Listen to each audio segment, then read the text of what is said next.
Welcome back to Question Period. Tensions between NATO and Europe are escalating to a new threshold. Nearly a dozen European countries have reported mysterious drone incursions in the last couple of months. The prime suspect, Moscow.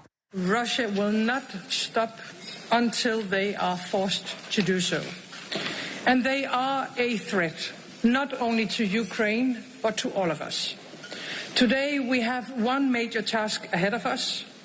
We have to make our common Europe so strong that war against us becomes unthinkable. And we have to do it now. Russian President Vladimir Putin is dismissing European leaders as hysterical. For more on all of this, I'm joined by Estonia's Prime Minister, Kristen, Michal. Prime Minister, it's a pleasure to welcome you to our program. Thank you very much for making the time. Thank you, and thank you for the interest. I wanted to start off on comments this week from Vladimir Putin when he was asked about Donald Trump's characterization, most recent characterization of Russia as a paper tiger. Putin said in response, "We are fighting against the entire bloc of NATO, and we keep moving, keep advancing." What does that say to you, Prime Minister, and what should it say to us? To be honest, this is one of Putin's narratives inside Russia and also to his allies. He's trying to explain why is it that as he says that the mightiest army in the world seems to be the second army in Ukraine. So that is what he's trying to explain, that he's against everybody. This is also for mobilizing his allies and people in Russia. But to be honest, they are fighting Ukrainians, and Ukrainians are fighting for themselves and their freedom. So this is the case. And could you expand, I guess, on sort of the incursions that we have seen most recently last month in your country over the airspace there, but additionally others? I've read some comments that you made, for example, recently that, you know, this is sort of part of what Putin is hoping to accomplish, that there's focus drawn away from Ukraine, for example. Like, how are you interpreting this type of escalation, and how should we be interpreting it? I would say that, as you pointed out, the question is exactly the right one, because to my view, this is like Putin's and his allies and his regime's steps to get us, everybody else, thinking about themselves, not about the Ukraine and not about the common things. The message is that we can be stepping on your borders at any given moment. That is the message Putin is giving with this kind of steps. For example, violating Estonian airspace for 12 minutes with his MiGs. NATO worked and worked well. Or having drones going to Poland, Romania, so on. So it's always the same pattern. The message is that you should be concerned and thinking about yourselves.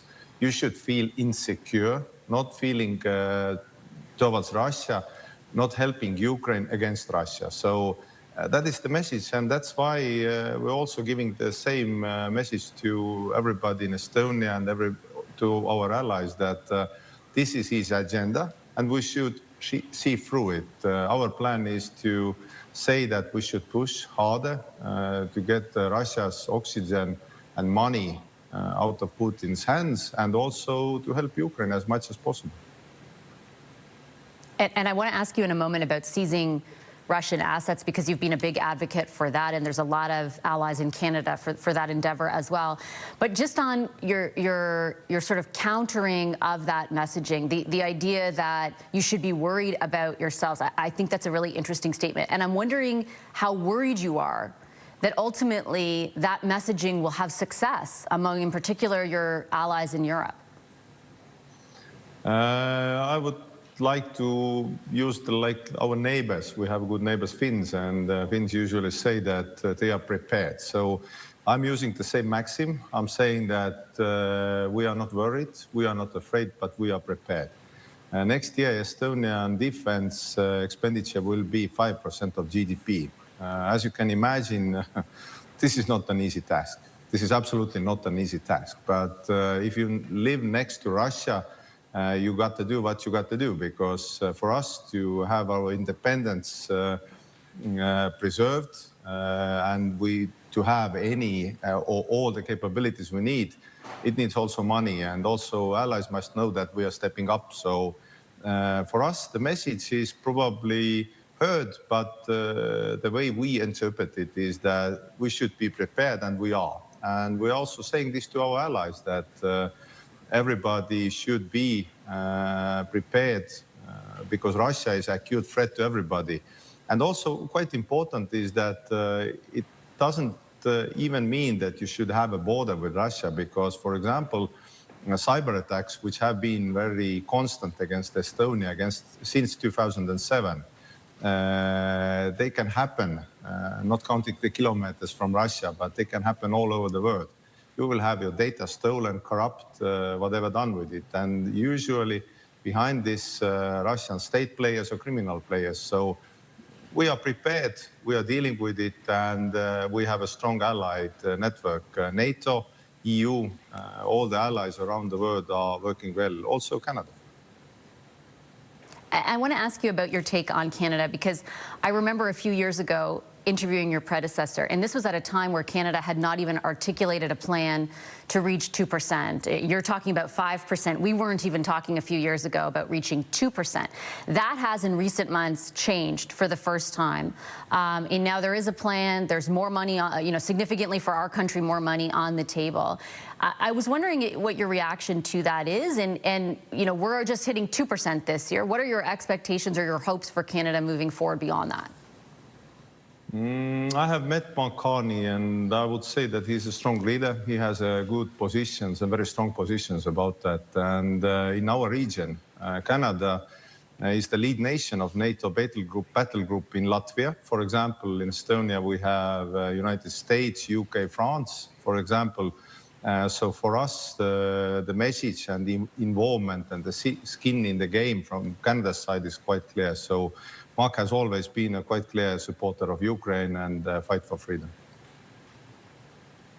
And when it comes to seizing, just to circle back to the point you made, because there is a conversation in Canada about this as well, seizing Russian assets. So it's one thing to freeze them, it's another thing to seize them. There are, billions of dollars on the table that could be used in that capacity to help Ukraine.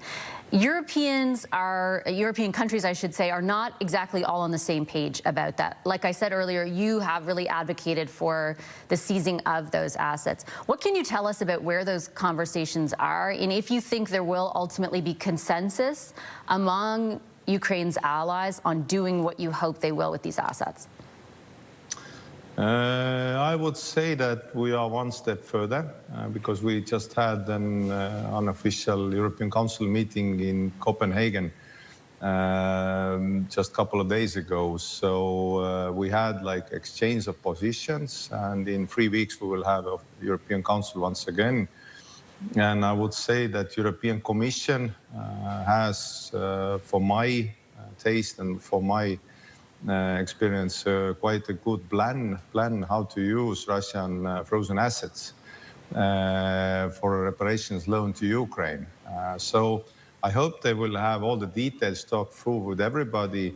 I know that in Europe we have different opinions about that, but the ultimate idea in which everybody probably comes together is that for everything done in Ukraine, all the damage is done there, everything for whatever has been lost, it has to be Russia, the one paying it, not our taxpayers, but Russia.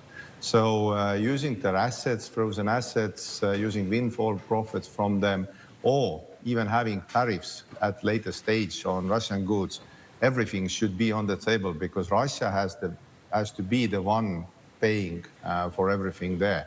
That is a quite important principle if we want to have Russia incapable of doing such things in the future.